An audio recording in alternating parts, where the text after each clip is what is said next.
প্রিয় শিক্ষার্থী বন্ধুরা, আসসালামু আলাইকুম। আশা করি তোমরা ভালো আছো। আলহামদুলিল্লাহ, আমিও ভালো আছি। Dakshin Banasree model high school and college আয়োজিত আজকের অনলাইন ক্লাসে তোমাদেরকে স্বাগতম। আমাদের আজকের আলোচ্য বিষয় ফিন্যান্স ও ব্যাংকিং। মূলধনী আয় ব্যয় প্রাক্কলন। আজকে আমরা তোমাদের পাঠ্য বইয়ের 61 পৃষ্ঠা 2 নং সৃজনশীল প্রশ্ন নিয়ে আলোচনা করব। শিক্ষার্থী বন্ধুরা, 2 নম্বর প্রশ্নটা আমি পড়ছি, তোমরাও আমার সাথে পড়ো। শ্যাম্পু উৎপাদনকারী প্রতিষ্ঠান শ্যাম্পি লিমিটেড ভোক্তাদের ক্রয় ক্ষমতা, রুচি প্রভৃতি বিবেচনা করে বড় সাইজের বোতলের পাশাপাশি মিনি প্যাক, মাঝারি প্যাক ও ক্ষুদ্রাকৃতির বিকল্প কন্ডিশনার তৈরির জন্য একটি প্রকল্প গ্রহণ করতে চায়। আয় ব্যয় প্রাক্কলন করে দেখা যায় 5 বছর মেয়াদী এই প্রকল্পে প্রাথমিক বিনিয়োগ 5 কোটি টাকা এবং বিক্রয়ের পরিমাণ যথাক্রমে 70 লক্ষ, 1.4 কোটি, 2 কোটি, 2.5 কোটি ও 1.6 কোটি টাকা। অন্যান্য চলতি খরচ বিক্রয়ের 40% এবং কর 30%। ক, খ, গ, ঘ দিয়ে 4টা প্রশ্ন চাওয়া হয়েছে। দেখো, ক নম্বর আমি আলোচনা করছি। মূলধন বাজেটিং প্রক্রিয়ায় বাট্টা হার হিসেবে ব্যবহার হয় কোনটি? এটা পূর্ণবাক্যে এক লাইনে লিখতে হয়, তোমরা জানো। দেখো, মূলধন বাজেটিং প্রক্রিয়ায় বাট্টা হার হিসেবে ব্যবহার হয় মূলধন খরচ। খ নম্বরে কি বলা আছে? মূলধন বাজেটিং অনুমান নির্ভর কেন? ভবিষ্যতের উপর নির্ভর করে সিদ্ধান্ত গ্রহণ করা হয় বলে মূলধন বাজেটিং অনুমান নির্ভর হয়। দীর্ঘমেয়াদী সিদ্ধান্তের ফলে ব্যবসায়ে ঝুঁকি থাকে, কারণ অনেক সময় বা সব সময় আনুমানিক হারে বিক্রয় ও উৎপাদন নাও হতে পারে। ঝুঁকির গ্রহণযোগ্যতা যাচাই ও ঝুঁকি নিরূপণে মূলধন বাজেটিং গুরুত্বপূর্ণ ভূমিকা পালন করে থাকে। প্রিয় শিক্ষার্থী বন্ধুরা, এই ছিল খ নম্বর প্রশ্নের উত্তর। গ নম্বরে বলা হয়েছে উদ্দীপকের আলোকে প্রকল্পটির গড় মুনাফার হার নির্ণয় করো।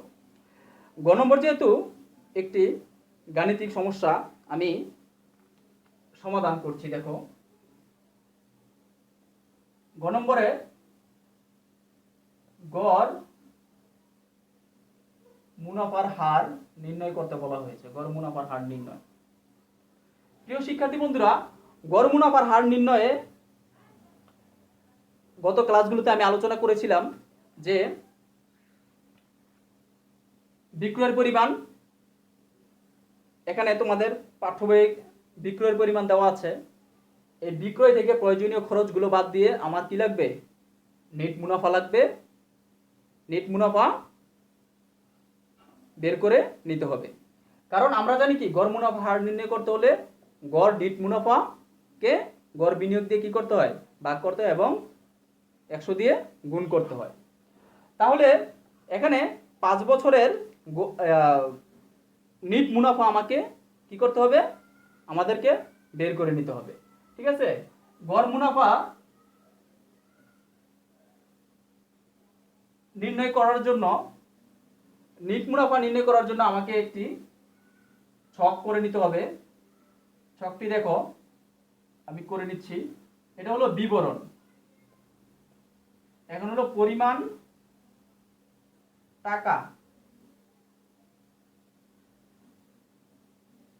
বা টাকার পরিমাণ, এইভাবে লিখতে পারো। টাকার পরিমাণ।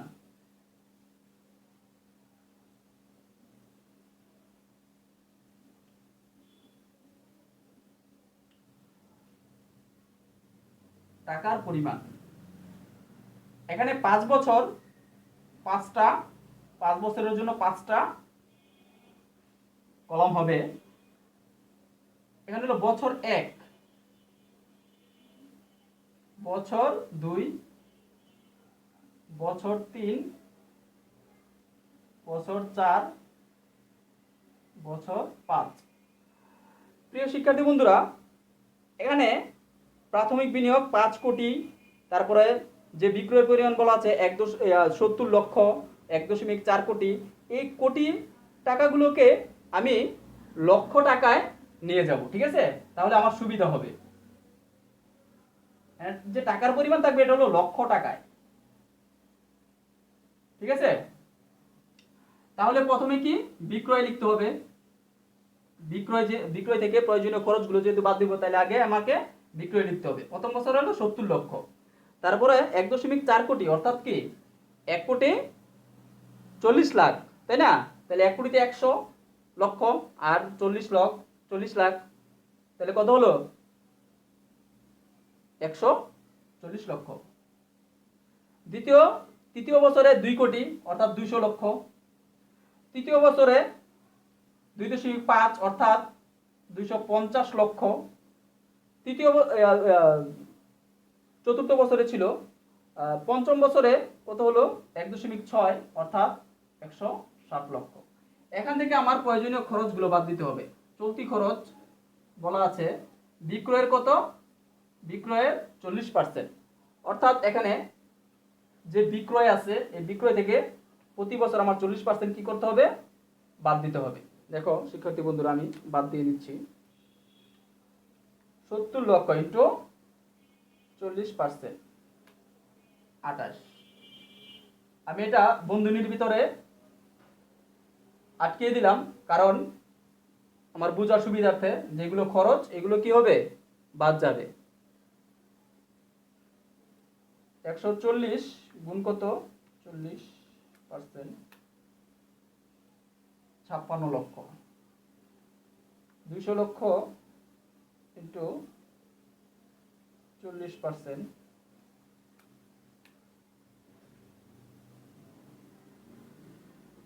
250 ইন্টু 40%, 100 লক্ষ।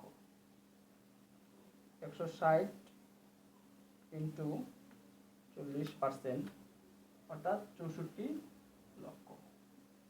প্রিয় শিক্ষার্থী বন্ধুরা, আরেকটি খরচ আছে, সেটা হলো কি এই 5 বছর মেয়াদি তোমাদের যে প্রকল্পটি, এখানে কি অবচয়ের পরিমাণ দেওয়া নেই, তাই না? তাহলে আমাদের অবচয় আমরা কি করব, বের করে নিব।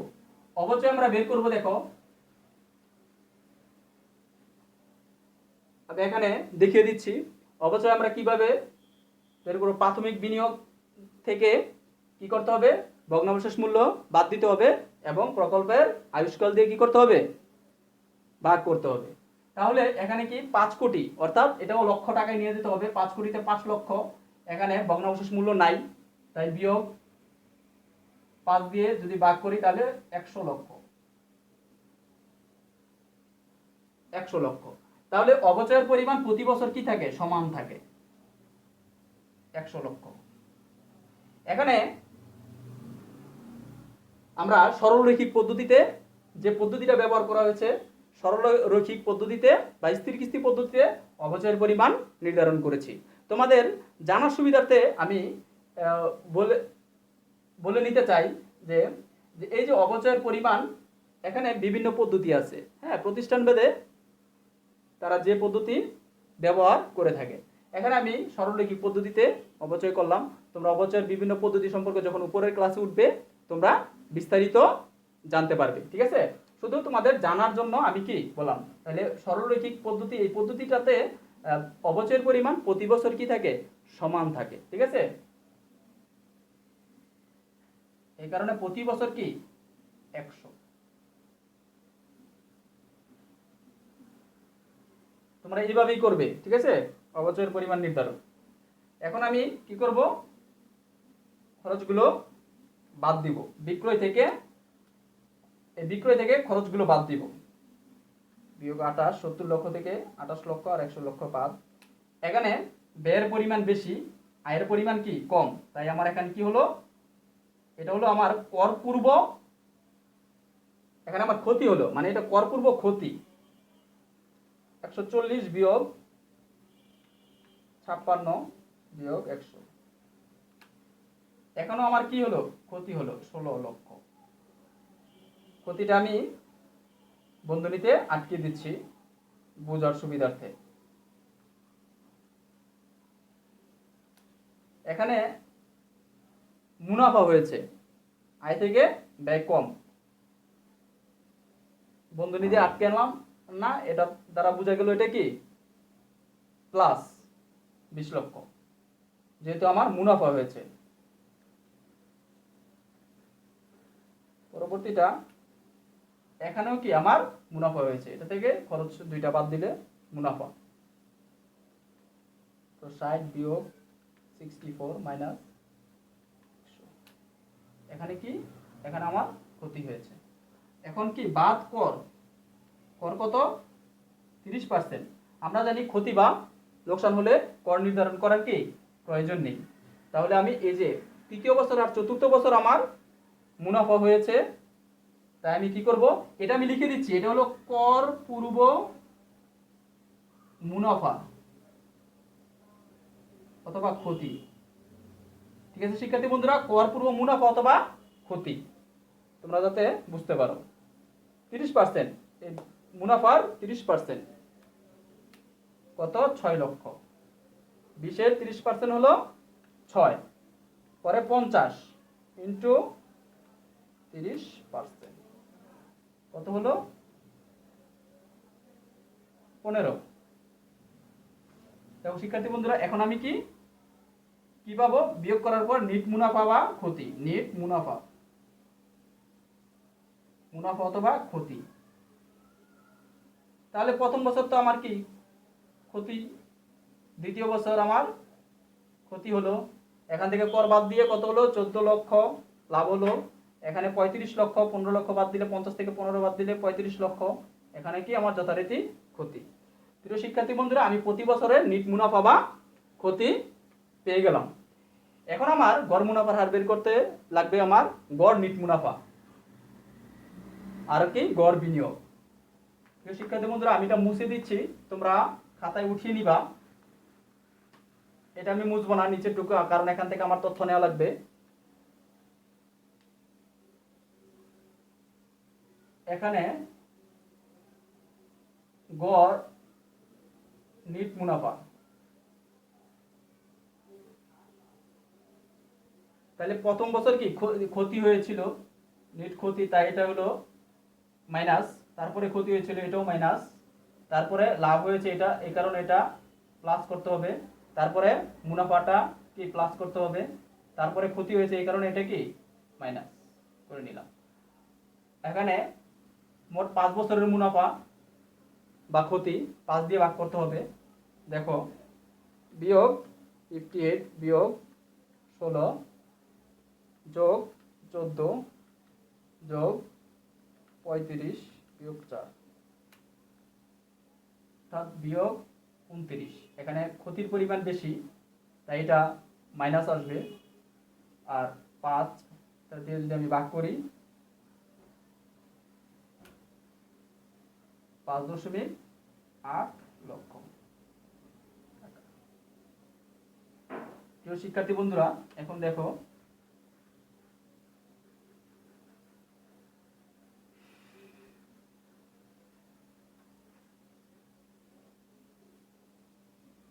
গড় বিনিয়োগ, গড় বিনিয়োগ অর্থাৎ প্রাথমিক বিনিয়োগ ছিল কত 5 কোটি অর্থাৎ 500 লক্ষ, এটার সাথে যোগ করতে হবে ভগ্নাবশেষ মূল্য নাই, এই কারণে শূন্য দিলাম, 2 দিয়ে ভাগ করতে হবে 250 লক্ষ টাকা। আশা করি তোমরা বুঝতে পারতেছো। এখানে আমি এটা মুছে দিচ্ছি। এখন আমি কি গড় মুনাফার হার বের করব, কি বের করব, গড় মুনাফার হার।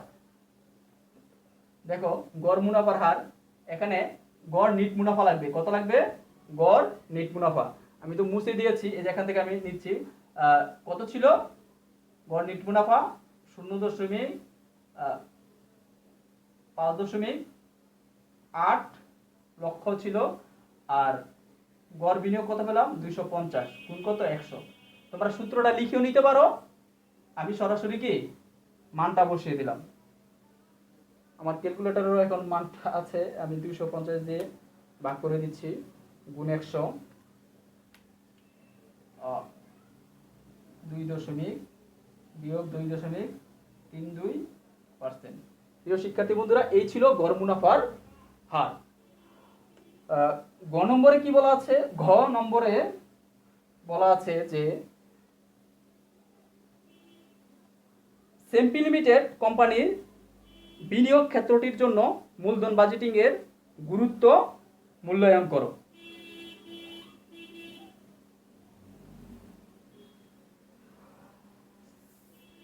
প্রিয় শিক্ষার্থী বন্ধুরা,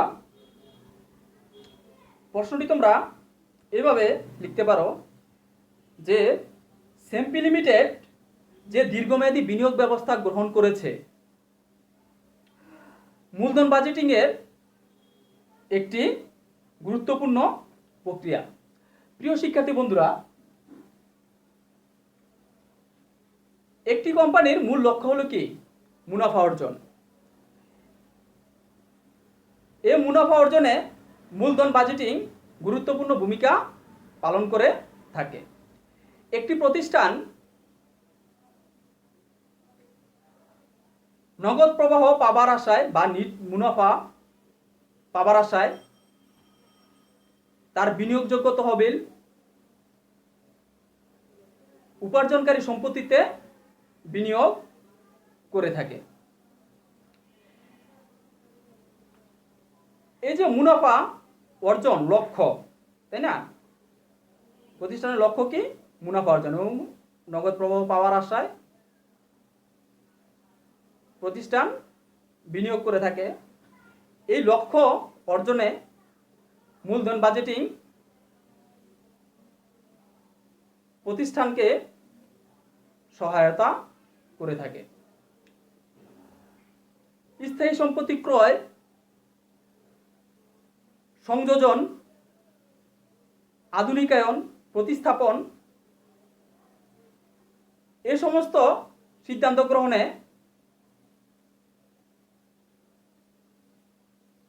অনেক বড় অঙ্কের অর্থের তহবিল প্রয়োজন হয়। এই যে এ সকলেই কি বিনিয়োগ সিদ্ধান্ত গ্রহণ করেই করতে হয়। এখানে যদি কোনো কারণে সিদ্ধান্ত ভুল হয়, তাহলে ভুল সংশোধন করার কোনো সুযোগ থাকে না। যদিও সংশোধন করার সুযোগ থাকে, তাহলে প্রতিষ্ঠানকে অনেক ক্ষতির সম্মুখীন হতে হয়, অর্থাৎ অনেক বড় অঙ্কের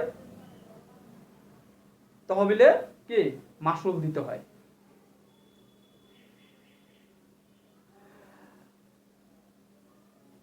মূলধন বাজেটিং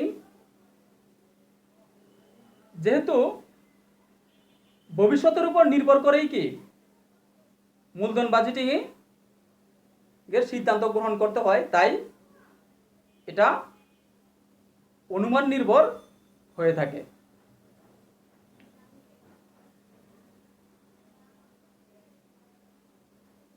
ঝুঁকি প্রতিষ্ঠানের ঝুঁকির গ্রহণযোগ্যতা বিবেচনা বা গ্রহণযোগ্যতা যাচাই এবং ঝুঁকি নিরূপণে মূলধন বাজেটিং গুরুত্বপূর্ণ ভূমিকা পালন করে থাকে। বা প্রতিষ্ঠান যদি ঝুঁকির গ্রহণযোগ্যতা যাচাই করতে চায় বা ঝুঁকি নিরূপণ করতে চায়, এক্ষেত্রে প্রতিষ্ঠানকে মূলধন বাজেটিং সহায়তা করে। তাই মূলধন বাজেটিং একটি প্রতিষ্ঠানের সাফল্যের চাবিকাঠি। মূলধন বাজেটিং যদি বাস্তবসম্মত এবং সঠিক হয়, তাহলে একটি প্রতিষ্ঠান উপকৃত হতে পারে। আর যদি মূলধন বাজেটিং